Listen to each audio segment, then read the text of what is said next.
Hello and welcome back guys. अब guys इस video में मैं आपको 10 ऐसे क्वेश्चंस के आंसर देने वाला हूं जो कि आपके मन में कभी ना कभी आया ही होगा। बेन 10 को देखते देखते आपके मन में काफ़ी ज़्यादा क्वेश्चंस उठा होगा कि आखिर इसने ये क्यों नहीं किया, आखिर उसने वो क्यों नहीं किया। तो मैंने 10 ऐसे क्वेश्चंस को बनाया है जो कि आपके मन में कभी ना कभी आया ही होगा। तो वीडियो को आप लोग एंड तक देखते रहना और चलते हैं हम लोग सीधे सबसे पहले क्वेश्चन की तरफ। तो यहाँ पर जो सबसे पहला क्वेश्चन ये है कि बेन 10 एलियन फोर्स के लास्ट एपिसोड में एल्पिडो ने सेल्फ डिस्ट्रक्ट मोड को ऑफ क्यों नहीं किया। आप लोगों को पता होगा कि बेन ने वहां पर सेल्फ डिस्ट्रक्ट मोड को ऑन कर दिया था अल्टीमेट्रिक्स का, तब वहां पर एल्पिडो को अपना अल्टीमेट्रिक्स देना पड़ा था बेन को। अब हम सभी को तो पता है कि जो बेन एंड एल्पिडो है वो दोनों सेम दिखते हैं, दोनों का हर एक चीज बहुत ज्यादा अच्छा है। बेन को जो चीज पसंद होती है वो चीज एल्पिडो को भी पसंद होती है। तो आखिर एल्पिडो ने सेल्फ डिस्ट्रक्ट मोड को ऑफ क्यों नहीं किया। तो इसके पीछे का जो आंसर है वो बहुत ज्यादा सिंपल है। अब देखो, ऑमनिट्रिक्स हो या फिर अल्टीमेट्रिक्स हो, दोनों में आर्टिफिशियल इंटेलिजेंस लगे हुए हैं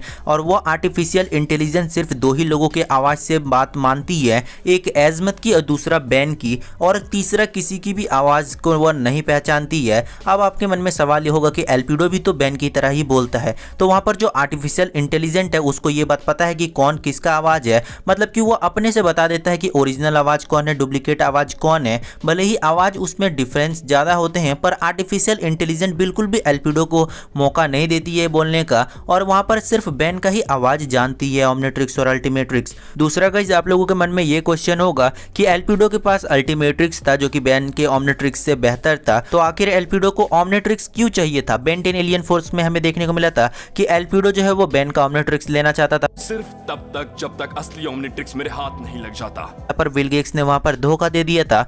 तो देखो, एल्पिडो को ऑमनिट्रिक्स सिर्फ इसीलिए चाहिए था ताकि वह उस भयंकर इंसानी रूप से बाहर आ सके, क्योंकि एल्पिडो हमेशा यही बोलता था कि अगर उसके पास ओरिजिनल ऑमनिट्रिक्स आ गई तो एल्पिडो जो है वो अपने नॉर्मल रूप में आ जाएगा, इसीलिए एल्पिडो को वहां पर ऑमनिट्रिक्स चाहिए था। तीसरा, आप लोगों के मन में ये सवाल होगा कि बेन 10 का न्यू सीरीज कब तक आएगा। देखो, इसको लेकर अभी कुछ भी कंफर्म नहीं है। फैंडम ने इस बात को कंफर्म किया था कि बेन 10 का कोई न्यू सीरीज का काम तो चालू है, पर वो अभी हमें देखने को नहीं मिलेगा। जब हमें ये कोरोना वायरस पेंडेमिक सब कुछ खत्म हो जाएगा ये सब, तब हमें बेन 10 का कोई न्यू सीरीज देखने को मिलेगा। चौथा गाइस, आपके मन में ये सवाल था कि न्यू सीरीज में क्या हमें बेन, ग्वेन, केविन, रूक, ग्रैंपा मैक्स क्या साथ में देखने को मिलेंगे। तो देखो, इसको लेकर भी कंफर्म नहीं है, पर गाइस चांसेस बहुत ज्यादा हैं कि इस बार बेन का साथ 3 लोग देंगे। आपको याद है बेन 10 एलियन फोर्स और अल्टीमेट एलियंस में ग्वेन एंड केविन रहते थे सिर्फ बेन के साथ, पर इस बार रूक भी होने वाला है और हमें 4 जन देखने को मिलेगा एक न्यू सीरीज में। कितना ज्यादा मजा आएगा।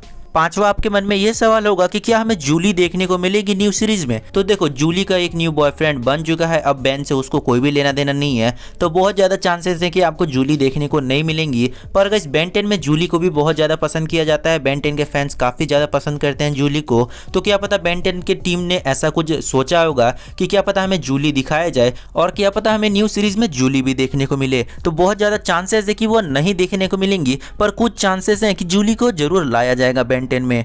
आपके मन में अगला क्वेश्चन ये होगा कि Ben, Gwen, Kevin, grandpa max सब लोग एक ही कपड़े में क्यों होते हैं। तो देखो, इसका जो आंसर है वो बहुत पुराना है, पर आप लोगों को अच्छा लगेगा जानकर। पहले जैसे एनिमेशन होता था तो वहां पर ड्राइंग करना पड़ता था, एक पेपर से अलग अलग पेपर को ड्राइंग करके एक एनिमेशन टाइप का कुछ बनाया जाता था, तो वहां पर बार बार कपड़े का कलर चेंज करने से बहुत ज्यादा गलतियां होती थी, इसीलिए वहां पर एक ही कपड़े को डाला गया और तब से लेकर ये आज तक इसी तरह से चलते आ रहा है कि एक ही कपड़े में हमें बार बार दिखाया जाता है कोई भी शो, कोई भी एनिमेशन शो।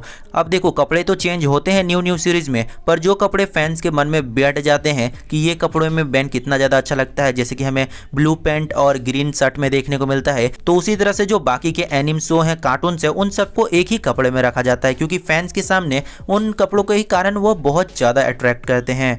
आप लोगों के मन में ये भी सवाल होगा कि अगर एक डिट्टो मर जाता है तो क्या दूसरा डिट्टो भी मर जाएगा। तो इसका जो आंसर है वो है हाँ, अगर एक डिट्टो मर जाता है तो दूसरा जो डिट्टो है वो मर जाएगा। वहीं हम लोग बात करें एको एको के बारे में, तो जो ओरिजिनल एको एको है उसको छोड़ दिया जाए, जो हमारा ओरिजिनल बेन होता है उसके जो क्लोन्स मरेंगे तो कुछ भी नहीं होगा, मतलब एको एको के क्लोन्स मरेंगे तो कुछ भी नहीं होगा, पर ओरिजिनल बेन नहीं मरना चाहिए। पर यहाँ पर डिट्टो के केस में ये उल्टा है।